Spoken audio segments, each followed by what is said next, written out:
Aunque a los mafiosos siempre les ha gustado difundir la idea de que el origen de la mafia se debe a sociedades secretas, legendarias y misteriosas como los Beati Paoli, lo cierto es que su nacimiento se halla estrechamente ligado a la falta de un Estado efectivo y sobre todo al limón. Sí, al limón.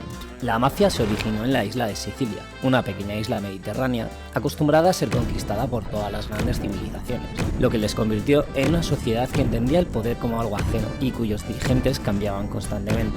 Esta falta de poder efectivo, en el que la policía era poca e ineficaz, provocaba que se formasen grupos armados dedicados a impartir justicia y a la protección de la propiedad privada.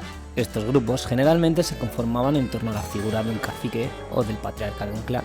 Durante el siglo XIX, el sur de Italia era una zona profundamente atrasada, que aún se hallaba estancada en el sistema feudal. La inmensa mayoría de los vasallos sobrevivían trabajando las tierras de los nobles. Fue en esta época cuando se descubrió que el limón era una cura efectiva para el escorbuto, lo que hizo que su producción se disparara y que la conca de oro de Palermo se llenase de limoneros que enriquecieron a la nobleza rural siciliana. Poco a poco, esta nobleza se aburguesó y empezó a mudarse a las grandes ciudades italianas, cediendo la administración de sus tierras a los gavillotis. Estos gavillotis eran una especie de emprendedores rurales que se encargaban de proteger los campos de limoneros con sus hombres armados, a la vez que dividían y realquilaban las tierras a braceros y campesinos. De esta forma, se convirtieron poco a poco en verdaderos estados paralelos, manejando redes clientelares y distribuyendo su propia justicia. Con la unificación de Italia, la falta de efectivos de los carabinieri y la lejanía de sus cuarteles dejó Sicilia a la ley del más fuerte, en el que la sociedad rural se organizaba en torno a las fuerzas vivas, es decir, el alcalde, el cura, el maestro y el capo, algo que a los españoles nos sonaría profundamente si cambiamos al capo por cacique, pues como comenta el escritor Íñigo Domínguez, lo único que impidió el surgimiento de una mafia española fue la aplicación efectiva y muchas veces brutal de la justicia estatal a manos de la Guardia Civil. El neófito Estado italiano, incapaz de imponer la ley, aceptó el poder paralelo de la mafia siciliana para mantener el control de la zona.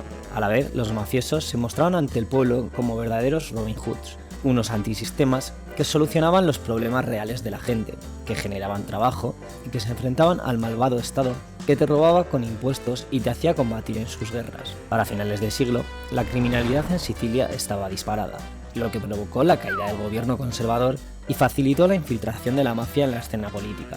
Una verdadera historia de amor que se repetiría a lo largo de los años, en el que los delincuentes se comprometían a eliminar a sus elementos más díscolos y atacar a los movimientos obreros que cuestionasen el status quo. Todo esto se consumó con una verdadera diáspora siciliana hacia Estados Unidos y Latinoamérica.